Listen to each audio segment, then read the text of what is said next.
생활 톡톡. 중증 열성 혈소판 감소 증후군 실제 사례입니다.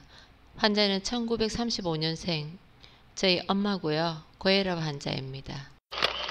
2023년 9월 12일 화요일 저녁에 엄마랑 통화를 하니까 상태가 매우 안 좋았어요. 큰오빠가 내일 아침에 일찍 모시러 가기로 했고요. 엄마가 밤에 오지 말라고 했어요. 상태를 전화통화로 꼬치꼬치 물으니까 말하기 힘들다고 전화를 끊으라고 해서 그렇게 끊었습니다.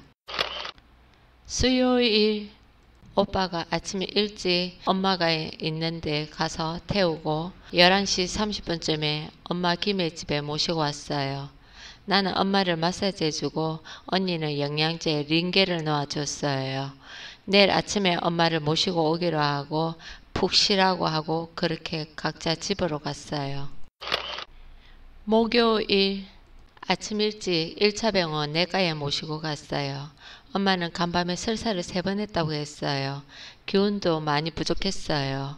내과병원에서 엄마가 혈소판 부족이 심하니까 대학병원을 가라고 권유했어요. 언니는 엄마가 설사를 많이 하고 기운도 딸린다고 큰언니랑 같이 돼지갈비를 먹이고 그렇게 엄마를 집에 모셔다 놓고 각자 집으로 갔어요. 금요일 2차 병원에 입원한 날 아침에 일찍 2차 병원에 모시고 가기 위해 엄마 집에 갔어요. 엄마가 화장실을 간밤에 10번도 넘게 왔다 갔다 했다고 했어요. 기운이 없어서 옷도 못 갈아입고 있어서 갈아입히고 모시고 갔어요. 2차 병원에 가니 검사를 하더니 혈소판 5만 개에 백혈구 수치 2,000개라고 하시면서 폐혈증일 가능성이 높다고 말씀하셨어요. 바로 입원했어요. 가족들이 24시간 간호를 시작한 날이에요. 진드기 발견한 날 오늘은 엄마가 아프기 시작한 날로부터는 5일째 되는 날이에요. 백혈구 수치가 4,000으로 올라갔고요. 엄마가 기운도 갈수록 더 떨어졌어요. 그리고 화장실 가는 것도 너무 힘들어해서 기저귀로 바꿨어요. 성인 기저귀. 그리고 소변줄기도 달았어요. 엄마가 많이 힘들어했어요.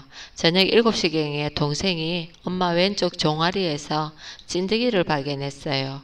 간호사에게 알렸는데 간호사는 시큰둥하고 별 조치를 더 이상 취하지 않았어요.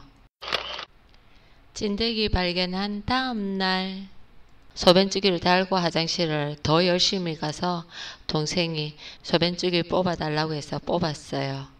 그리고 전날 찐득이의 발견에 대해서 간호사의 대응이 믿음지 않아서 다른 간호사에게 말했더니 간호사가 와서 찐득이를 채집하고 정밀하게 종아리를 사진 찍어 갔어요. 찐득이 발견 3일째 아침에 일찍 가서 기저귀를 다시 갈아입히면서 엄마 엉덩이를 제대로 보니까 빨갛게 막 상처가 있고요. 그리고 헐어 있었어요. 그래서 마데카솔 파우더를 듬뿍 뿌렸어요. 혈소판이 2만 개고 백혈구 2,000개고 염증 수치는 정상이라고 그랬어요. 의사 선생님께서 산에서 물렸을 가능성이 있다라고 그렇게 말씀하셨고요. 엄마는 물 조금 비타 조금 마시고는 더 이상 안 먹었어요. 찐득이 발견 4일째 엄마가 물도 안 먹고 음식도 안 먹고 링겔에만 의존했어요. 링겔은 하얀 영양 링겔하고요. 노란 링겔하고 두 가지고요. 사이사이 각종 여러가지 첨가하는 것들이 있었어요. 찐득이 발견 5일째 엄마가 물도 마시지 않고 아무것도 안 먹죠. 그러니까 흔들리는 몸은 더 심하죠. 그래도 화장실은 정말 열심히 잘 다녔어요. 가족들이 부쩍은 했지만요. 그렇지만 몸에 손대는 걸 자꾸만 더 싫어했어요. 그래도 기저귀는 갈아야 되니까 강제로 엄마를 붙잡고 갈아입혔어요. 엄마가 힘이 좋았어요. 불쾌한 말들도 하죠. 그리고 언니들이 간다고 하면 하고 잠이 들고요. 자고 일어났는데 엄마가 상태가 더 좋아졌어요. 말이 안 들리게 힘도 없고 어눌했었는데 발음이 들려오는 거예요. 찐득이 발견 6일째 진드기에 대한 병환이라는 게 저녁에 확실하게 확진이 났어요. 오늘도 딸들이 강제로 기저귀를 갈아입혔어요. 엄마는 어제보다 힘이 더 좋았어요. 먹는 건 없는데 힘은 자꾸만 더 좋아져요. 그래서 힘을 쓰고 나서 엄마는 또 역시 잤어요. 그리고 컨디션이 더 좋아져 있어요. 말도 조금 더 좋아졌죠. 진드기 발견 7일째 헬스판 수치가 35,000개로 올라갔어요. 오늘도 기저귀를 강제로 갈아입혔어요.